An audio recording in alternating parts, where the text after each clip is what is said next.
You learned to quote it. Oh, you learned it well. In the nursery class and in the choir loft, at the bedside and at the graveside, someone taught you to say, "Lo, I am with you," as if a ribbon on a package, as if a good line to put a warm blanket over a shiver. But, my friends, no one led you to enter it. That is the omission. We were given a sentence and not the sanctuary, a phrase and not the presence. We rehearsed a comfort and then went home hungry. Now let us be gentle and firm at the same time. We are not indicting churches, ministers, or mothers who tucked us in with those words. Thank God for every hand that placed the book in our laps, for every table where bread and cup told a story. But hear me, a story is not a supper. A symbol is not substance. Communion as a ceremony can be a beautiful doorway. Communion as a memory cannot feed you. The hunger you have felt is not a failure of the promise. It is the failure to be led past the outer porch, to step quietly within where the promise is alive. The invitation today is simple, corrective, and immediate. The promise is not future. Lo does not mean later. Lo means now. Not yonder, not when I am good enough, not if I can hold the right thought for 20 minutes. Lo, here. Lo, within. God is. God is presence. God is the very life of your life, the breath of your breath, the mind that knows before you can form a sentence about knowing. Not, I am building myself into spirituality, but God is spirit. Not, I am strong, but God is strength. Not, I am enlightened, but God is light, and that light shineth in the midst of you. So we will not add another quotation to the lips. We will learn to open the ear. Not more saying, more listening. Not more belief, more contact. If you want the living meaning of this verse, you must let it speak from where it was spoken, from within. I, in the midst of you, am mighty. Do you hear that? It is not a motto for the wall. It is a voice for the heart. Look within. Look within until the words you were taught to repeat dissolve into a presence you cannot mistake. I can of my own self do nothing. That was the Master's honesty, and it will be ours. But in that very nothingness, the sufficiency appears. Lo, here, as the still, sure I that will never leave you nor forsake you. This is the correction. This is the beginning. Look within. I in the midst of you am mighty.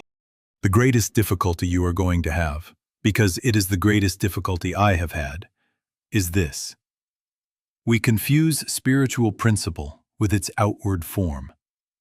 We mistake the symbol for the substance, the ceremony for the spirit, the story for the supper. We are so accustomed to touching something with the hand, seeing something with the eye, hearing something with the ear, that we suppose the touch and the sight and the sound are the reality. So we take the bread and the cup, we recite the verse, we sing the hymn, and for a brief quarter hour we feel bathed in a sweetness. Then the door closes behind us, and we meet the same old fear at the mailbox, the same old calculation at the kitchen table, the same old argument in the mind, and we say, where did it go? It did not go. We never went in. Do not doubt your sincerity. You have been sincere. You have been reverent. I honor that. But sincerity without method leaves us applauding the play and missing the author. No one showed us how to make conscious inner contact with the presence to which the symbols point. We moved our lips, we moved our feet down the aisle. We never moved the listening place within. We waited for the preacher's voice to lift us. We trusted the organ swell to soften the heart. We hoped the mood would carry us through Tuesday. But moods are finite. Buildings are finite. Personalities are finite. Institutions are finite. The infinite invisible alone is substance, presence, power. Our reliance, if it is to be communion, must be in the infinite invisible, not in anything that is visible. Not, I am going to feel spiritual because the music is high. But God is spirit, and spirit is present whether the room is silent or the street is noisy. Not, I am healed because I swallowed a wafer. But God is life, and life is the bread that comes down from heaven. Not, I am safe because the doors are locked and the ushers are strong. But God is a fortress and a shelter, and the everlasting arms are underneath. God is omnipresence. God is omniscience. God is omnipotence. God is. God is. God is. When we begin there, the symbols become windows. When we stop at the symbols, they become walls. So the pattern has been this. We tried to spiritualize a human moment instead of realizing God.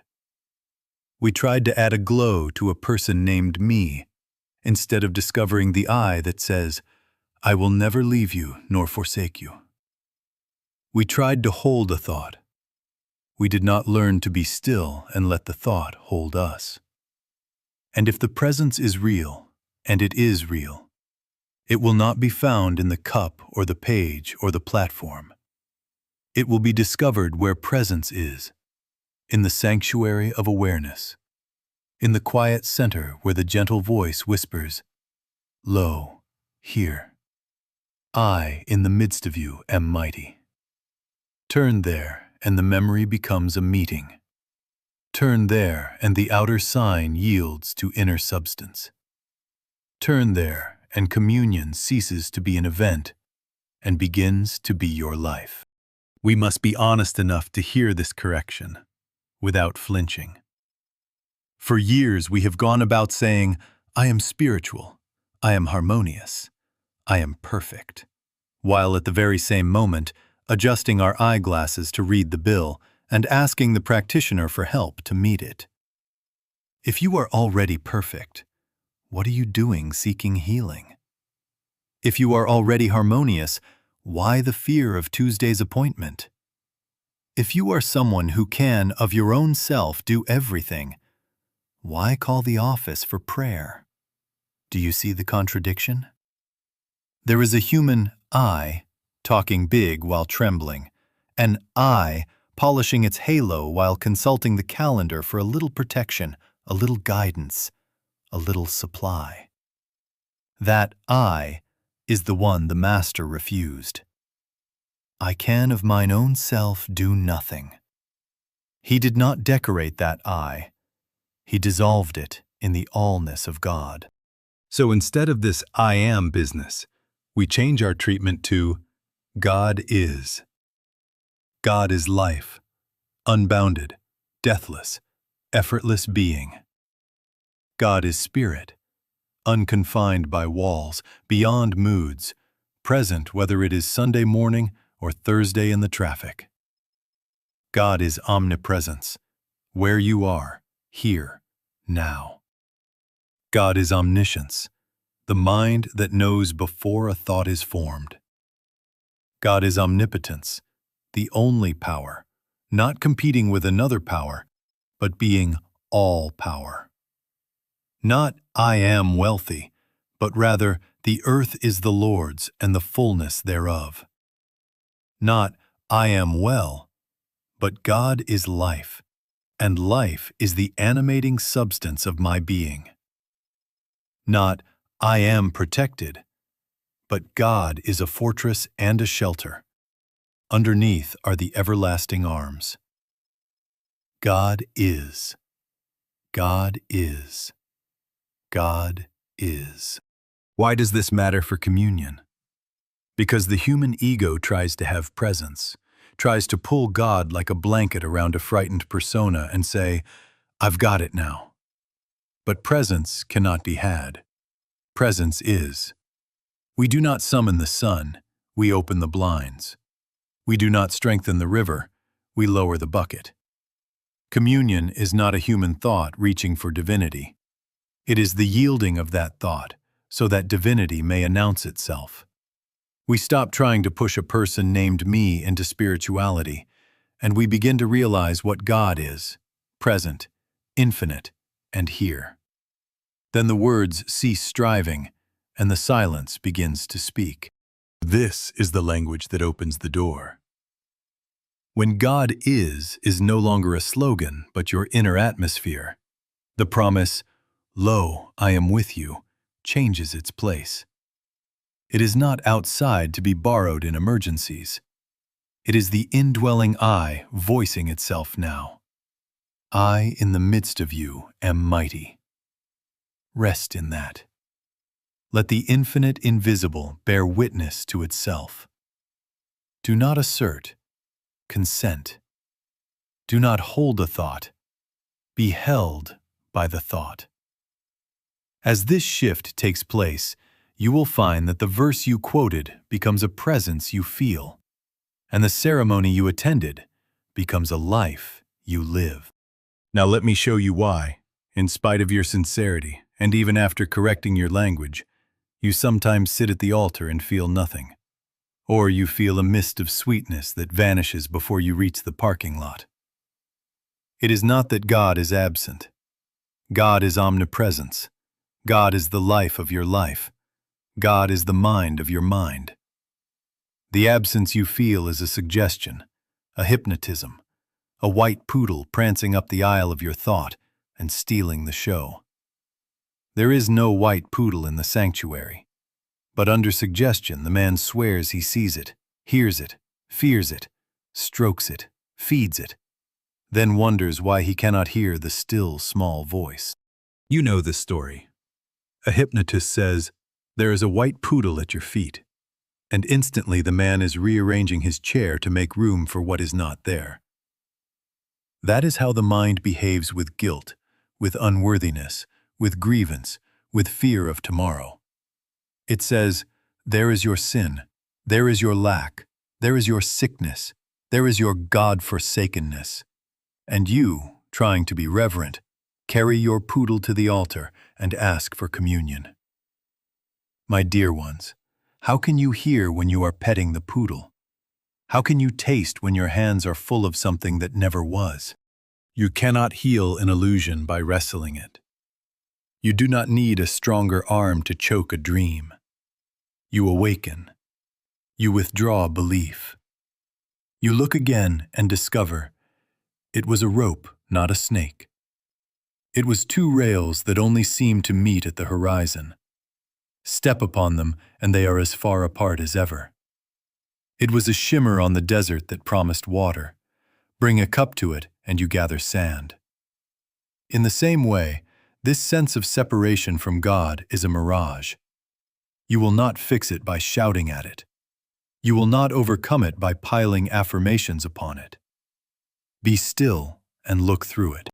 Now observe how this touches communion.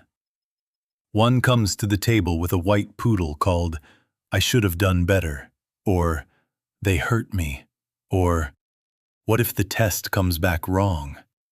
and sits down to dine with a barking guest. Then the heart says, "Where is the presence?"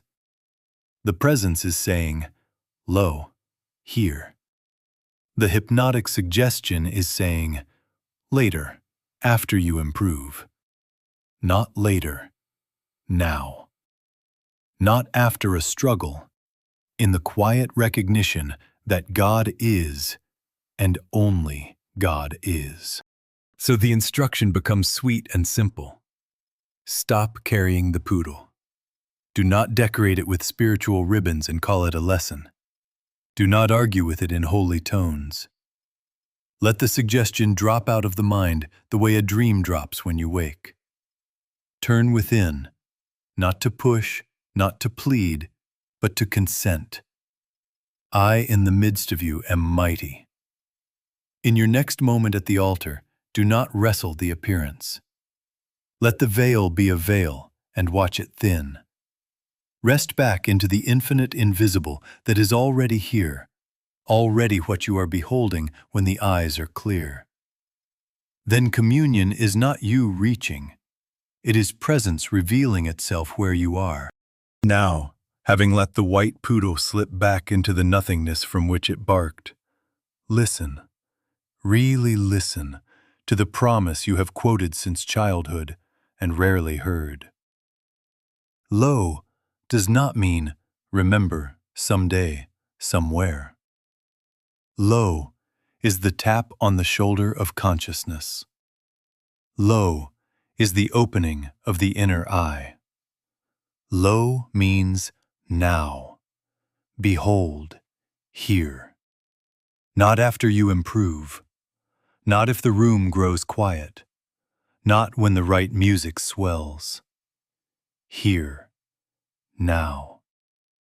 The promise is not history and not poetry. It is living speech, present tense address from the very center of you to the awareness that is ready to hear. I, in the midst of you, am mighty. Fear not. I will never leave thee, nor forsake thee. Do you notice how that voice never uses time payments? It does not say, I will arrive Friday if your thought is good enough. It says, I am. God is. God is presence. God is life. God is the mind that knows what to do and the love that does it as your own being. The absence you feared was a suggestion. The presence you desire is your own true center speaking. Look to me within, not to a person, not to a performance, not to a book or a wafer or a mountain. Look to me, the I that is the life of your life. We must be exact here, because words have misled us. The I that speaks this promise is not a human I trying to be spiritual. It is not the personal ego polishing its mirror. The Master gave us the key when he said, I can of mine own self do nothing. There is your human I, admitted and dismissed in one breath. And then he revealed the living I. The Father within me, he doeth the works. The source I within, the infinite, invisible, individualized as you, is the speaker of the promise. When that I says, Lo, I am with you, it is not a man promising to write letters from a distant place. It is being announcing itself where you are. So we make a clean shift. Not trying to make God come, not coaxing presence like a shy bird to the sill, but recognizing that God has never been absent, only unnoticed.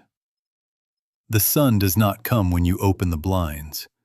You merely stop excluding it. The river does not flow because you lowered the bucket. You simply consented to be supplied. In the same way, communion is not a reaching. It is a noticing, a consenting, a resting back into the I that is already here. God is. God is. God is. Hear it until the syllables dissolve into awareness.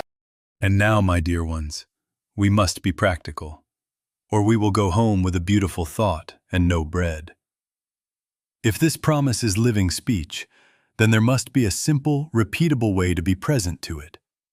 Otherwise, we return to quoting. We will learn to turn within, not to posture, not to perform, but to listen, to let the indwelling I declare itself in the quiet. For in that listening, lo becomes now, the verse becomes voice, and the presence you sought stands revealed as your own true life, saying, I am here. Now close your eyes. Be very still. Do not try to think a holy thought. Do not try to feel a holy feeling. Let the shoulders soften. Let the breath come and go without your management. Let the mind become quiet, not by forcing it into silence, but by letting the stream run past while you sit upon the bank. And now, realize there is something called I. Not the name on your mail, not the story you tell at dinner, but I, the life of your life, the light of your awareness. Just notice it. It is here before a thought arises. It is present if a thought arises. It remains when the thought passes. I. Turn your attention, gently, away from the objects that used to signal communion. No bread, no cup, no framed verse, no atmosphere needed. And listen underneath the thinking for the quiet that is already here. Not asking God to be present, but recognizing God is omnipresence. Not pleading for love, but resting in the fact that God is love. Not summoning life to come into you, but consenting to the truth that God is life, the very animating being as you. God is. God is. God is. Let those words be less an utterance and more an atmosphere, a soft rain upon the field of your awareness. Now, in this inner stillness, we begin the holy dialogue. The human sense listens. The Father within reveals. Let there be no strain. Let there be no reaching. Simply offer your attention as one offers an empty cup. And out of the silence, as a whisper without sound, feel the word. I, in the midst of you, am mighty. Do not decorate it. Do not analyze it. Let it be. Let it say what it says. Fear not, I will never leave thee, nor forsake thee. Can you tell that this is not a thought you made? It comes with its own warmth, its own authority, its own rest. This communion between the two is the Holy Ghost. If a question rises, health, supply, safety, place it tenderly at the threshold and leave it there. We are not here to solve. We are here to see. Not I must fix, but God is wisdom. Not I must earn, but the earth is the Lord's and the fullness thereof. Not I must defend, but God is a fortress and a shelter. Underneath are the everlasting arms. Return to the felt sense of I. Let the word I be experienced as presence rather than personality, as light rather than label, as source rather than speaker. I. Stay only a minute more, not holding time, but resting in timelessness. Notice how the body settles when the burden of self-management is lifted. Notice how the breath lengthens when effort steps aside. In this ease, here again. Lo, here. Lo, now. Lo, within. Let the syllables dissolve until only presence remains. Now do not leave this in the chair. This is not a Sunday performance. It is the living method of communion that follows you into every room. On the bus tomorrow, close your eyes or leave them open and inwardly turn. 1. Before you answer the phone, touch the center. God is. In the corridor of the hospital, in the meeting that used to frighten you, in the kitchen over the figures, pause and listen. I, in the midst of you, am mighty. Make your daily contact with me, not as obligation, but as oxygen. Look to me. Look to me. Look within. And as you do, you will find the verse you once quoted walking with you as a presence you cannot lose. the infinite invisible, revealing itself as the very life you are living. Let us be very fair with the table, with the loaf and the cup, with the candles and the linen. These are not enemies. They are doorways. They are beautiful when they point you inward. They are burdens when they attempt to replace the inwardness to which they point. The bread is not the bread. The cup is not the life. The table is not the presence. When the heart is trained to look through them, they become transparent, like clean panes in a sunlit room through which the warmth enters without obstruction. When we stop at them, we press our noses to the glass and miss the sun. Transparency means this. You take the bread, and instead of stopping at taste and memory, the mind yields and the inner Christ is recognized. The symbol is not your supply. It is the window through which supply reveals as presence. The cup is not your holiness. It is the hush in which holiness announces itself. Not, I took communion, but I received consciousness. Not, I feel holy, but holiness is present.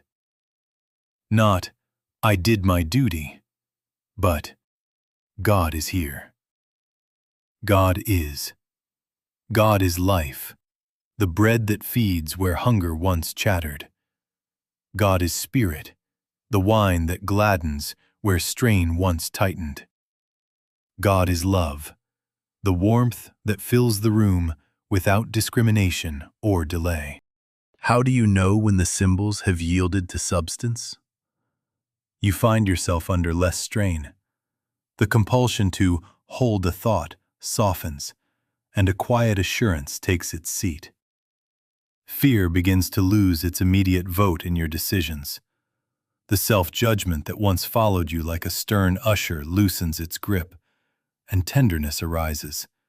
Not a program of niceness, but a softness born of seeing God where you once saw me and them. Guidance comes, not as a blare of trumpets, but as a rightness that needs no argument. There is more listening, less rushing. There is more giving, less counting. You will notice that you are not working so hard to be spiritual, and yet the fragrance of spirit seems to be in your words, in your hands, in your timing. You will discover that the same people and places no longer draw out the old reactions. Something in you hears before it speaks, loves before it evaluates, blesses before it bargains. This is the sacrament fulfilled, the outward sign yielding to inward substance. Conscious union with presence. Not, I am trying to be presentable, but God is present. Not, I am worthy at last, but the earth is the Lord's and the fullness thereof. Therefore there is no private desert and no private famine.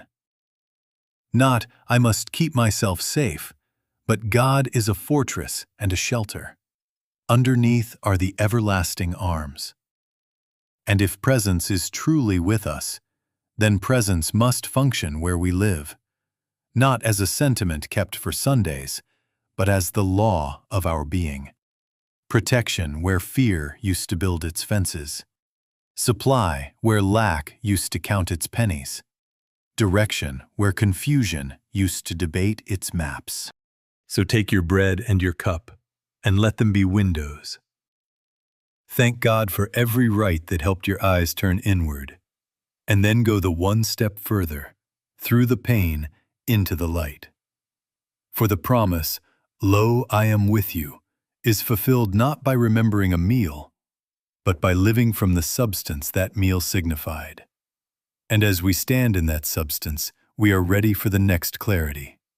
That this presence, the infinite invisible, is not a mood, but our practical sufficiency, our protection, our supply, our right direction in the details of the day. Now bring this into the place where the mind swears the white poodle is real.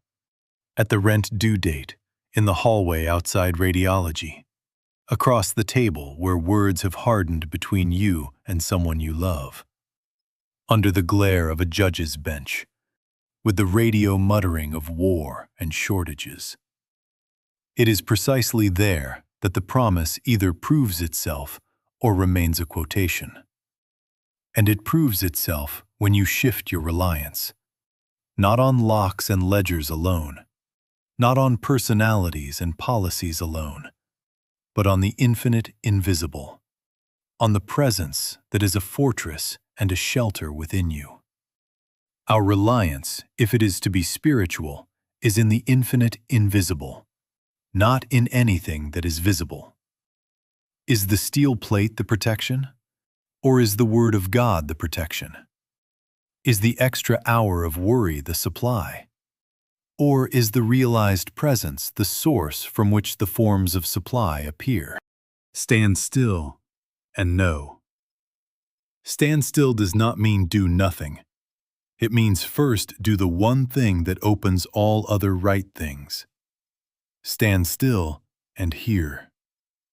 I am a rock, a shelter, a stronghold within you. Underneath are the everlasting arms. From that stillness, footsteps are given. You will find yourself dialing the number you had been dreading, and peace has gone ahead of you. You will sign the check or hold the check, not by panic, but by wisdom. You will apologize when the old self would have defended, and the thorn withdraws from the conversation. You will go to the doctor without a theater of fear, and competent care becomes the hand of God rather than a rival to God. The mind that knows acts as your mind, supplying timing, words, restraint, release. As to lack, not I am wealthy, but the earth is the Lord's and the fullness thereof. God is abundance, and the abundance of God is the nature of being, your being. You do not manufacture a river. You lower the bucket. You do not coax manna. You rest in the presence from which daily bread is the natural outflow. Cease from anxious figures. Make your contact, and then lay out the figures anew. You will see avenues you had not seen, needs that are smaller than their shadow, opportunities that bear no smell of strain. Sometimes supply appears as funds. Sometimes it appears as forgiveness that ends a costly quarrel, or as simplicity that dissolves an unnecessary purchase. It is not magic. It is order restored when God is acknowledged as cause. As to danger and the noise of the nations, stand still again, not passive, but aligned. The word becomes your armor. I am the wall of fire round about thee. I am thy shield. From that centeredness you may write, vote, serve, speak, but fear will not be the god of your actions. Protection is not hiding. It is presence functioning as safety, often as foresight that reroutes you, or calm that prevents a foolish step. And direction, how will you know? By the witness that speaks within, a word behind you saying, "This is the way, walk ye in it."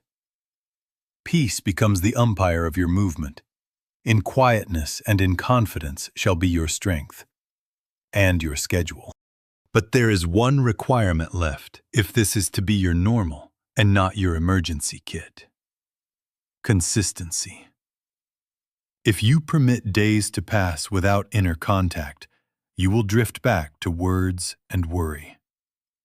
Therefore, we make a rule of life, not as burden, but as breath. Never let a day go by without this stillness. Before you open the bill, stand still. Before you read the headline, close your eyes and hear, I, in the midst of you, am mighty. Do this, and communion will not visit. You will live in it, and it will live as protection, supply, and right direction in the details of your day. Never permit a day of the week to go by without some period of quiet, peaceful inner communion. Make it your rule of life as naturally as breath is your rule of life.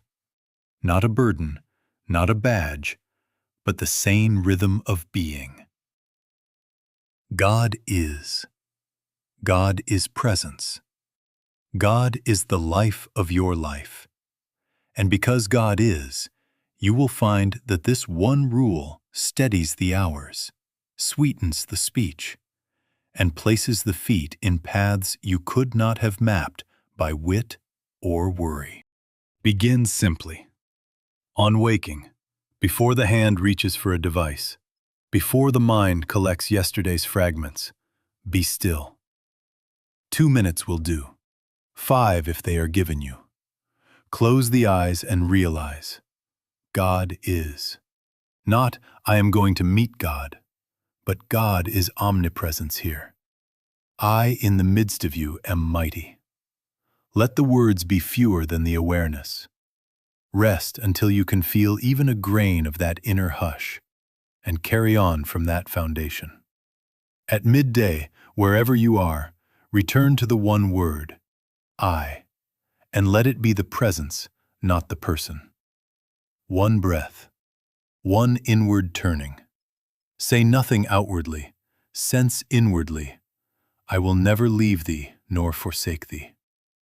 In the evening, before sleep takes the reins, release the day into the infinite invisible with a simple, thank you, the presence is here. And let every unclosed loop rest in the arms that have held you since before you learned to count loops. Guard the door of dependence. Do not look first to person, institution, or circumstance for salvation. Do not look first to husband, or wife, or parent, or child. Do not look first to bank, or boss, or ballot, or bench. Do not even look first to the good book on your shelf. Look within.